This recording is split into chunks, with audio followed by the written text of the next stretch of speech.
Bonjour à toutes et à tous, j'espère que vous allez bien. Nous nous retrouvons aujourd'hui pour le brief de la semaine du 19 novembre 2024. Donc pour commencer, comme d'habitude, nous allons voir le calendrier économique.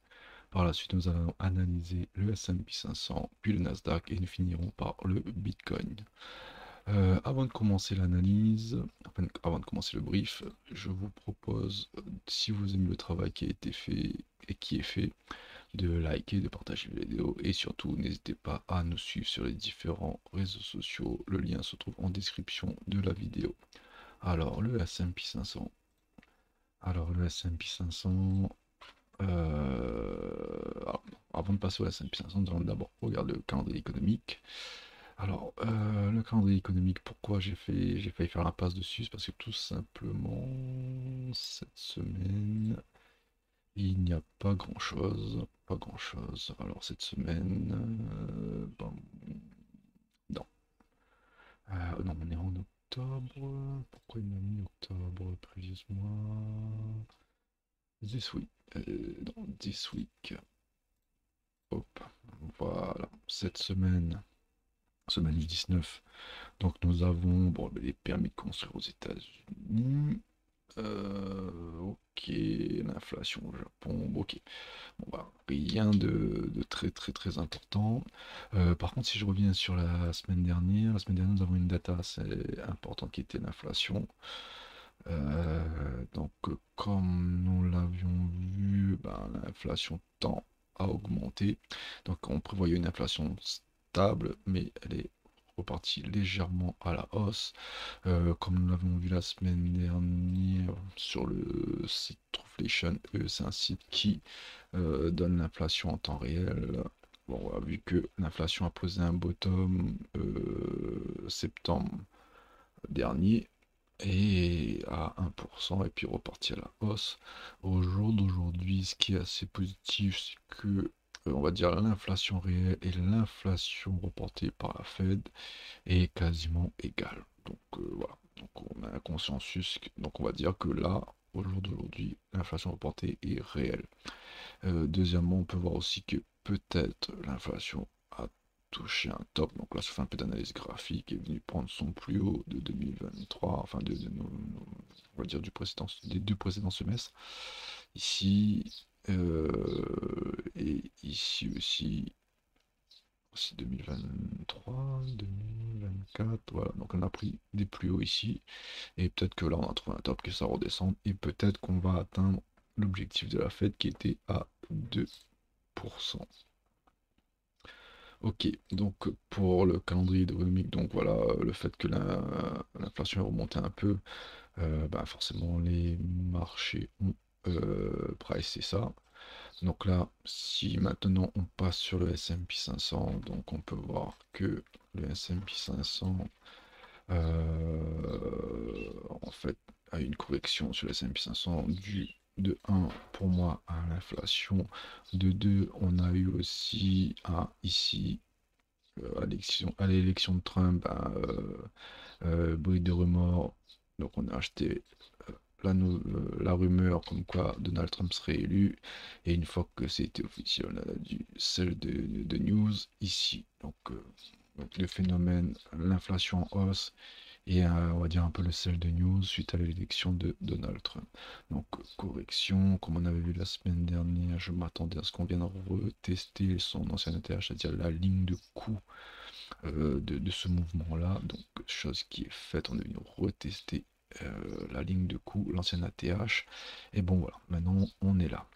On avait vu aussi que il y avait potentiellement une imbalance qui allait se former en weekly. Ça n'a pas été le cas. En fait, la bougie de la semaine dernière a, on va dire, comblé toute l'imbalance qu'il y avait la semaine d'avant. Par exemple, si on passe en daily, on voit qu'il y avait une imbalance qui était ouverte sur tout ça, qui était ouverte. Donc là, ça, on peut l'enlever. Donc en weekly, l'imbalance a été comblé. Par contre, en daily, on va dire qu'il y a encore un peu de travail à faire.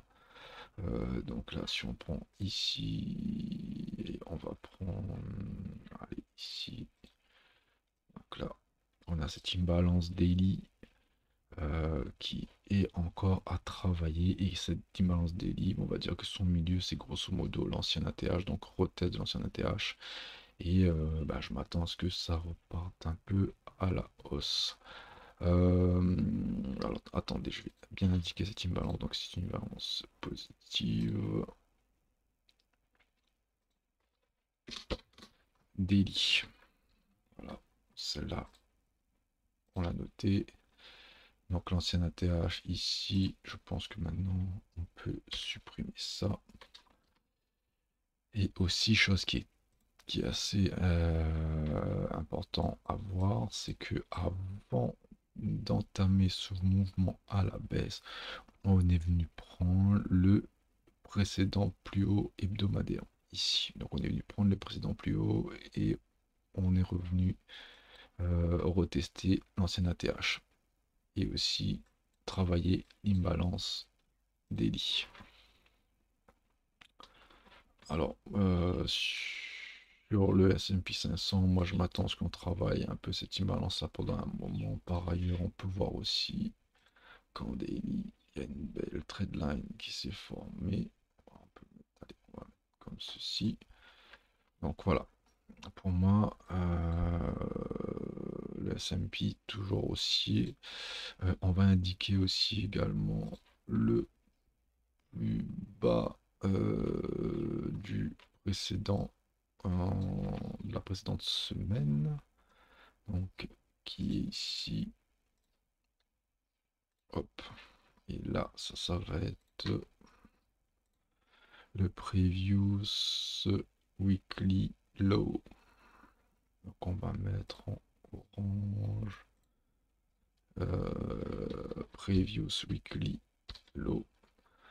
Donc il n'est pas improbable que avant que le S&P 500 reparte à la hausse, on vient prendre le plus bas du la semaine précédente et on repart. En tout cas, c'est un petit peu l'idée que moi je me fais du S&P 500. Tant que cette trendline n'est pas cassée, pour moi ça va continuer. Tant que cette imbalance la tienne, on va aller plus haut pour moi. On passe au Nasdaq maintenant. Alors le Nasdaq, alors on avait vu la semaine dernière que le Nasdaq avait quitté son range vers le haut. Je m'attendais à ce qu'on revienne retester son ancien ATH. Bah là, en fait, elle n'a pas été retestée, elle a été enfoncée carrément.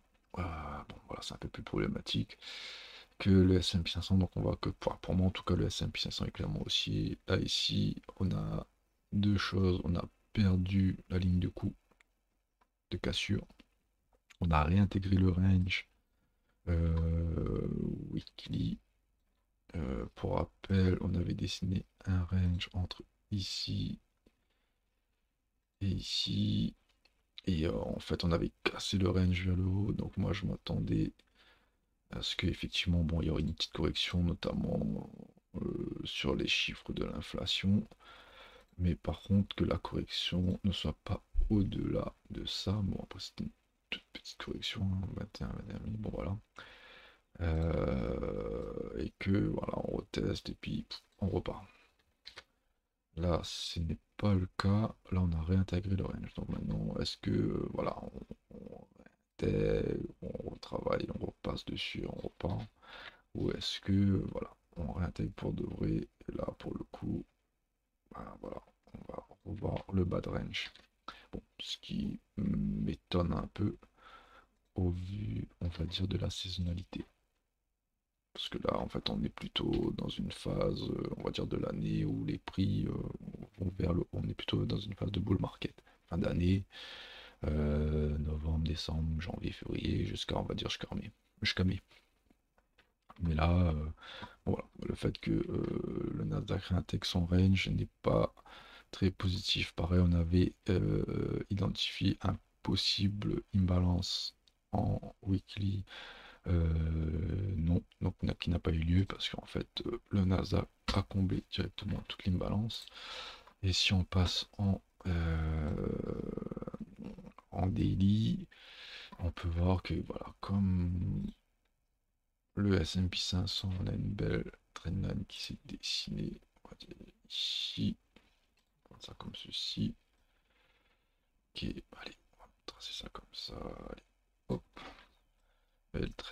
bon, après, j'avais identifié effectivement la ligne de coup à retester, l'ancienne ATH. Mais bon, on peut dire que si que ça, c'était la ligne de coup. Donc là, on est un peu comme le S&P 500, on est en train de la retravailler. Pour moi, le seul truc négatif du Nasdaq, c'est qu'il a réintégré son range weekly. Voilà, ça c'est pas très bon signe. Mais sinon, on a une trendline qui est toujours soutenue. Mais par contre, si cette trendline casse, ben voilà, on a du nettoyage qui va être réalisé, mais qui va être assez violent ici, ici et éventuellement ici. Mais bon, voilà, comme je vous dis, au vu de la saisonnalité, pour moi, je m'attends à ce que le Nasdaq repart à la hausse. Il y a aussi une imbalance daily qui s'est formée ici.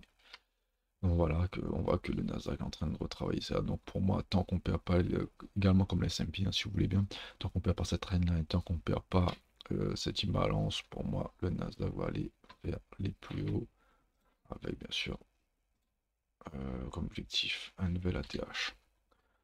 Et pour finir, nous passons sur le BTC. Alors, le Bitcoin, pour moi, toujours haussier.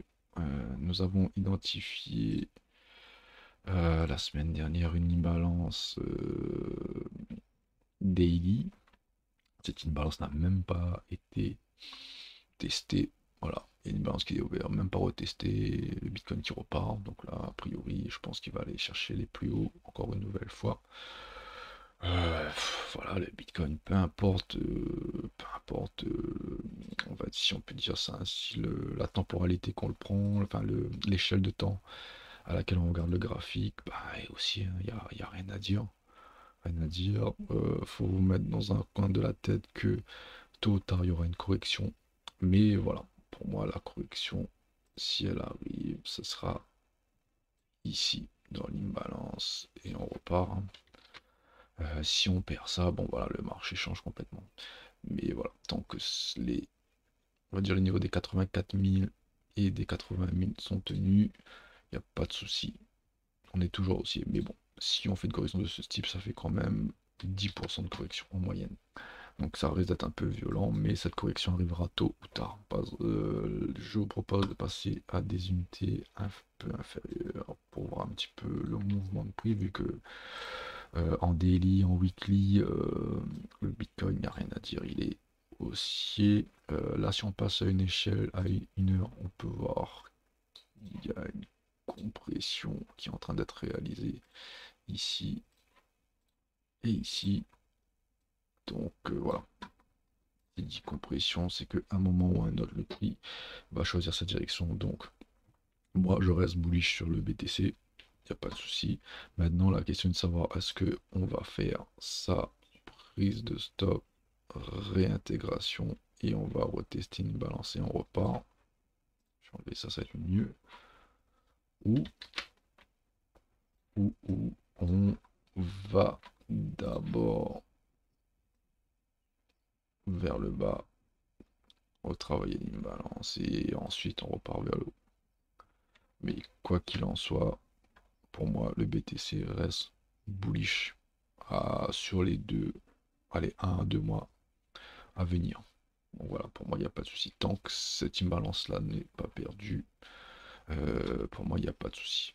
Maintenant, là, aujourd'hui, à court terme, on va attendre la résolution, on va dire, de ce triangle qui est en train de se compresser depuis le nouvel ATH, on va dire ça comme ça.